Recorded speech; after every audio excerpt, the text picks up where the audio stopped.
इतिहास सानू उहदे बाबत भी जाणू होना चाहिए।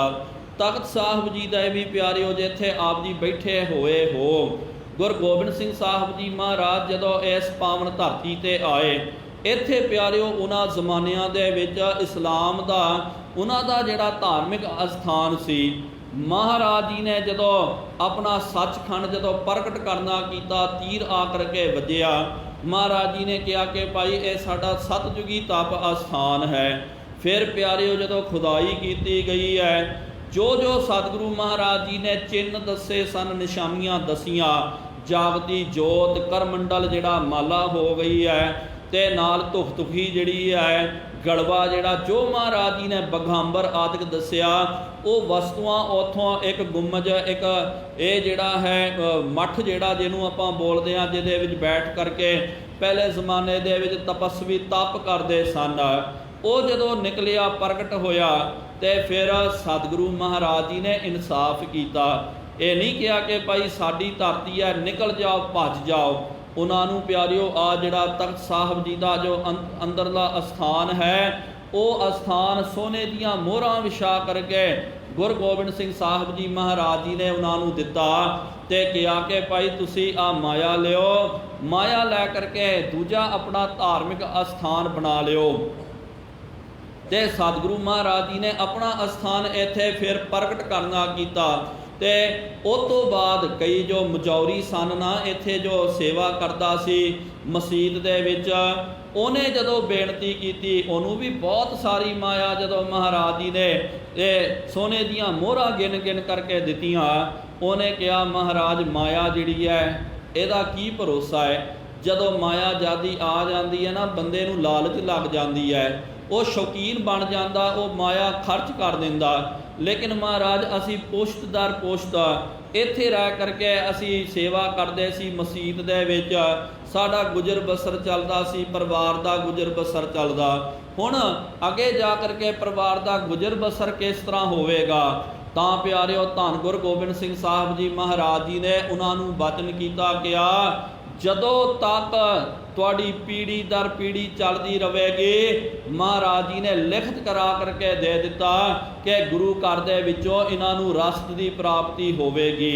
ते प्यारिओ पीढ़ी दर पीढ़ी अज तो जो कुछ साडे बजुर्ग उन्होंने पता भी होवेगा, कई जो बजुर्ग सुनते होणगे, जो हजूरी हजूर साहब दे जो बुजुर्ग वसनीक हन, तकरीबन 40-45 साल पहला तक बजुर्ग दसिया करते, उन्होंने परिवार दे विचों जो सीना बसीना चलता आउंदा सी, हर महीने आ करके मोदी खाने दे विचों उन्होंने रसद प्राप्त होंदी है। ते विशेष करके 4 महल्ले हो गए, होला महल्ला हो गया, विसाखी दा हो गया, ते दिवाली दा हो गया है, ते नाल दशहरे दा। ये महल्लियां दे विच प्यारिओ विशेष करके उन्होंने सारे परिवार नूं गुरु घर दे विचों कपड़े दिते जांदे सन, विशेष उहदे विचों गुरु घर दे विचों उन्होंने राशन भी दिता जांदा। हर महीने की वखरी रसद जिहड़ी है, उस तो इलावा भी उन्होंने विशेष उचेचे तौर पर यह माया आदि दिती जाती सी। ते कहते कि बजुर्गों ने यह दसना किया कि उन्हों की जो पीढ़ी चलती आउंदी सी ना, उन्हों दे विचों कोई बजुर्ग जिहड़ा थल्ले बैठ करके निशान साहब दे कोल बैठ करके वो तख्त साहब जी की साखी सुनाया करता सी। वो कहते सन कि भाई इस तरह गुरु गोबिंद सिंह महाराज जी उन्होंने साडे उत्ते न्याय करना कीता। अज साडी जो पीढ़ी दर पीढ़ी पल रही है, गुरु घर दे उत्ते साड़ी पीढ़ी दर पीढ़ी पल रही है। महाराज जी ने लिखत करा के दे दी, ते अज भी गुरु का खालसा जिहड़ा कदे इनकार नहीं किया। यही कहते सन कि भाई महाराज जी ने वचन कर दिता, असी मोड़ना नहीं है। हर महीने सानू रसद प्राप्त होंदी। वो जदों साखी भी सरवण कराउंदे सन ना, ते उन्होंने माया भेंट करते सन, बहुत वधिया गुजर बसर हुंदा। फिर अखीर दा कहंदे ते एक हैदराबाद के लेखक होए हन नानक सिंह नश्तर करके, उन्होंने फिर अपने किताब दे विच कोट करना किया। उन्होंने कहा उन्हों दा जो वारिस सी ना, उहदा नाम सी भीखू मियाँ करके। उदों तक उन्होंने राशन जिहड़ा तख्त साहब वालों प्राप्त करना किया। वो भी कहता सी कि वो भी आकर के इत्थे साखी सरवण कराउंदा सी थल्ले।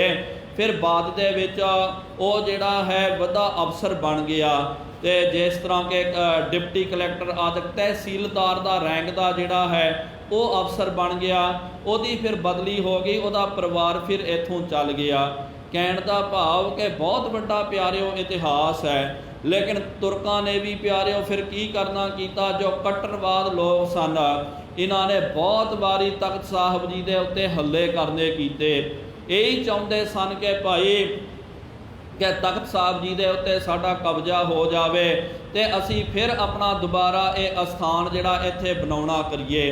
अज तां प्यारिओ बहुत ज़्यादा गिणती दे विच साडे सिंह इत्थे उन्हां दी वसों हो गई है, चढ़दी कला दे विच हन।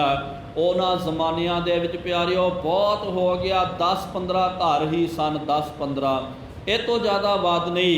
बस वो भी इर्द गिर्द आस पास ही रहिंदे, कदे लांबे जा करके नहीं रहिंदे। ते सदा प्यारिओ हजूरी सिंह साडे बजुर्ग वो त्यार पर त्यार रहना, हर वेले शस्त्र नूं धारण करके रखना कि कदे भी सदा पै सकदा करके। ते इत्थे प्यारिओ एक घंटा लाया गया सी, बहुत वड्डा घंटा। अज भी उहदे दर्शन करने ते आप जी म्यूजियम दे विच दर्शन कर सकते हो। उहदी निशानी सी जां तां प्यारिओ पंथ नूं जदों देग दित्ती जांदी है। अज तां देखो जिस तरह खुले लंगर चलदे, पहले भी इस तरह नहीं होया करदा। जिन्हें विशेष लंगर करना वो जदों पंथ नूं देग दिंदा तां ही वो घंटा जिहड़ा वजाया जांदा सी। जां फिर कई कोई विपता आ गई, दुश्मन जिहड़ा हमलावर हो गया तख्त साहब जी दे उत्ते, तुरंत सिंह जिहड़े हन वो घंटा जिहड़ा वड्डा सारा खड़का दिंदे सन, वजा दिंदे सन। जदों घंटा वज गया प्यारिओ, गुरु के सिंह की बच्चा, की जवान, की बिरद, की बीबियां, इस्त्रियां तक प्यारिओ अज उही तां मर्यादा साडे हजूर साहब दे विच कायम है। अज भी देखो जदों बच्चे का जन्म हो गया ना, बच्चा जदों नवे बच्चे का जन्म होया घर विच आया, जदों वो साल 2-3 साल का हो जावे ना, तो साडे बुजुर्ग की करदे, एक निक्का जिहा शास्त्र उहनूं लिया करके दिंदे।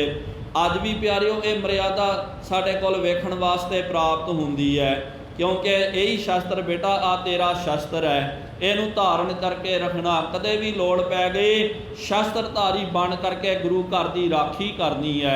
तां प्यारिओ फिर जदों भी घंटा खड़क जाना, गुरु का सिंह हजूरी खालसे सारे अपने कम्मां नूं छड्ड करके भज करके आउंदे सन ते दुश्मनां दा टाकरा करदे। एक दो वारी नहीं प्यारिओ, आपां तां यही सुणदे हाँ ते ये इतिहास ज़्यादा लिखिया नहीं गया, लोकां नूं आम भी पता नहीं चलिया। लेकिन बहुत वारी प्यारिओ तुर्कां ने हमला करना कीता, कई बारी उन्होंने हल्ले करने कीते तख्त साहब जी के उत्ते कब्जा करने वास्ते। लेकिन धन हन वो पुरातन गुरु के सिंह हजूरी खालसा जिहड़ा है, तो वह फिर तुरंत आ करके वो भिड़ जाते सन। कई बारी प्यारिओ अणगिणत लाशां उन्होंने तुर्कां दी इत्थे विछा दित्ती, ते कई सिंह तख्त साहब जी की राखी करदियां करदियां वो वीरगति नूं प्राप्त हो गए, वो शहीद हो गए। अज भी प्यारिओ उन्हां शहीद सिंघां दे बुंगे जिहड़े हन ते उन्हां जिन्ने भी शहीद सिंह हो गए, जिस तरह परले पिछले पासे हो गया महाकाल सिंह जी का बुंगा, इस तरह बथेरे जिहड़े बुंगे आदि सन उन्हां दी याद दे विच कि जदों ये टाकरा होया सी ना तुर्कां दे नाल, तां सिंघां ने प्यारिओ जाना वार-वार करके लड़ना कीता। अज सब तो वधिया माहौल बन गया, वधिया प्यारिओ आमदनी भी वध गई है। अज जिहड़े हन अज वो तुर्क तां भज गए, इन्ना प्यारिओ खालसे दा फिर एक दो वारी इन्ना गह गच की लड़ाई हुई, उन्होंने सफ़ा जिहड़ी है खालसे ने चक दी। तो अज आप जी देखना करो साडा ये इलाका जिहड़ा है, इनू प्यारिओ कट्टरवाद दे विच नहीं लैके जाना चाहिए, क्योंकि ये हकीकत है, ये सच गल है। जे आपां गलत पासे लैके जावांगे, नहीं जी ये कट्टरवाद, ये प्यारिओ हिस्टरी है। ये हिस्टरी नू इतिहास नू जदों तक आपां नहीं दसदे आ, इतिहास प्यारिओ कट्टरवाद दे विच नहीं, सच्चा इतिहास इतिहास ही हुंदा। ਸਿੰਘਾਂ ने फिर प्यारिओ इन्नी इन्हां दी मार मचाई सी ते तकरीबन 1-1.5 किलोमीटर तो परां ये चल गए, इन्ना ज़्यादा खालसे ने मार मचाई सी। तां ही तां आप जी देखो अज अपने इलाके के इर्द गिर्द ज़्यादा उन्हां दी वसों नहीं है। ਸਿੰਘਾਂ ਨੇ ਇਹੋ ਜਿਹੀ ਮਾਰ ਮਚਾ ਕਰਕੇ ਇਹਨਾਂ ਨੂੰ ਲਾਂਬੇ ਕਰ ਦਿੱਤਾ ਕਿ ਭਾਈ ਇਹ ਦੂਰ ਹੋਣ, ਜੇ ਲਾਗੇ ਰਹਿਣਗੇ ਕਦੇ ਵੀ ਇਹਨਾਂ ਦਾ ਹਮਲਾ ਹੋ ਸਕਦਾ ਹੈ। ਇਸ ਤਰ੍ਹਾਂ ਖਾਲਸੇ ਨੇ ਪਿਆਰਿਓ, ਸਾਡੇ ਬਜ਼ੁਰਗਾਂ ਨੇ ਉਹਨਾਂ ਜ਼ਮਾਨਿਆਂ ਦੇ ਵਿੱਚ ਬਹੁਤ ਸਾਰੇ ਹਜ਼ੂਰੀ ਖੜਗਧਾਰੀ ਜੱਥਾ, ਇਸ ਤਰ੍ਹਾਂ ਦੇ ਬਥੇਰੇ ਜਿਹੜੇ ਜਥੇ ਹੁੰਦੇ ਸਨ। ਤੇ ਇਹ ਵੀ ਪਿਆਰਿਓ ਇਤਿਹਾਸ ਦੇ ਵਿੱਚੋਂ ਸਰਵਣ ਕਰਨ ਵਾਸਤੇ ਪ੍ਰਾਪਤ ਹੁੰਦਾ। ਤੇ ਜਦੋਂ ਇਹਨਾਂ ਦੇ ਧਾਰਮਿਕ ਦਿਨ ਆਉਂਦੇ ਨਾ, ਤਾਂ ਉਸ ਵੇਲੇ ਰਮਜ਼ਾਨ ਦੇ ਵੇਲੇ ਇਹਨਾਂ ਦੀ ਆਪ ਜੀ ਨੇ ਵੇਖਿਆ ਹੋਵੇਗਾ ਇੱਕ ਰੈਲੀ ਜਾਂਦੀ ਹੈ ਇੱਥੋਂ। ਤੇ ਹਰ ਵਾਰੀ ਪਿਆਰਿਓ ਪਹਿਲੇ ਕੀ ਹੁੰਦਾ ਸੀ, ਇੱਥੋਂ ਆ ਹਨੂੰਮਾਨ ਦੇ ਲਾਗੋਂ ਇਹ ਜਿਹੜਾ ਚੁਰਸਤਾ, ਇੱਥੋਂ ਉਹਨਾਂ ਦੀ ਰੈਲੀ ਜਾਂਦੀ ਸੀ। ਉਹਨਾਂ ਦੇ ਤਾਜੀਆਂ ਆਦਿਕ ਕੀ ਬੋਲਦੇ ਆ, ਉਹ ਉਹਨਾਂ ਦਾ ਧਾਰਮਿਕ ਜਲੂਸ ਨਿਕਲਦਾ। ਹਰ ਵਾਰੀ ਪਿਆਰਿਓ ਜੰਗ ਹੋਣਾ, ਜਦੋਂ ਇੱਥੇ ਆ ਜਾਂਦੇ ਉਹਨਾਂ ਨੇ ਕੁਛ ਨਾ ਕੁਛ ਗੁਰੂ ਘਰ ਦੇ ਵਿੱਚ ਸੁੱਟ ਦੇਣਾ ਜਾਂ ਕੁਛ ਨਾ ਕੁਛ ਬਦਫੈਲੀਆਂ ਕਰਨੀਆਂ। ਜਦੋਂ ਪਿਆਰਿਓ ਬਦਫੈਲੀਆਂ ਕਰਦੇ ਸਨ, ਗੁਰੂ ਕੇ ਸਿੰਘ ਤਿਆਰ ਪਰ ਤਿਆਰ ਹੋ ਜਾਂਦੇ ਤੇ ਤਿਆਰ ਪਰ ਤਿਆਰ ਹੋ ਕਰਕੇ ਉਹਨਾਂ ਦੇ ਨਾਲ ਜੰਗ ਕਰਦੇ। ਤੇ ਇੱਕ ਦੋ ਵਾਰੀ ਤਾਂ ਉਹਨਾਂ ਨੂੰ ਮਾਰ ਮਾਰ ਕੇ ਭਜਾਉਣਾ ਕੀਤਾ। ਫਿਰ ਪਿਆਰਿਓ ਹੈਦਰਾਬਾਦ ਦਾ ਜੋ ਨਿਜ਼ਾਮ ਹੈ, ਉਹ ਗੁਰੂ ਘਰ ਦਾ ਬਹੁਤ ਵੱਡਾ ਸ਼ਰਧਾਲੂ ਸੀ, ਪ੍ਰੇਮੀ ਸੀ। ਉਹਨੇ ਆ ਕਰਕੇ ਇਹ ਮਾਮਲਾ ਜਿਹੜਾ ਹੈ, ਇਹ ਮਾਮਲੇ ਨੂੰ ਉਹਨੇ ਦੂਰ ਕਰਨਾ ਕੀਤਾ। ਤੇ ਪਹਿਲਾਂ ਜਿਹੜਾ ਸੀ ਆਪਣਾ ਮਹੱਲਾ, ਇਹ ਆਪਣਾ ਹੁਣ ਜਿੱਥੋਂ ਆਪਾਂ ਹੱਲਾ ਖੇਡਦੇ ਨਾ, ਪਹਿਲੇ ਪਿਆਰਿਓ ਹੁਣ ਆਪ ਜੀ ਦੇਖੋ, ਆਪਾਂ ਹੱਲਾ ਸਿੱਧਾ ਨਹੀਂ ਚੜ੍ਹਦੇ ਆ ਤੇ ਅੱਗੇ ਜਾ ਕਰਕੇ ਫਿਰ ਸੱਜੇ ਆਪਾਂ ਮੁੜ ਜਾਂਦੇ ਆ, ਫਿਰ ਸੜਕ ਦੇ ਰਾਹੀਂ ਸਿੱਧਾ ਆਪਾਂ ਮਿੱਠੀ ਬੌੜੀ ਚੱਲ ਜਾਂਦੇ।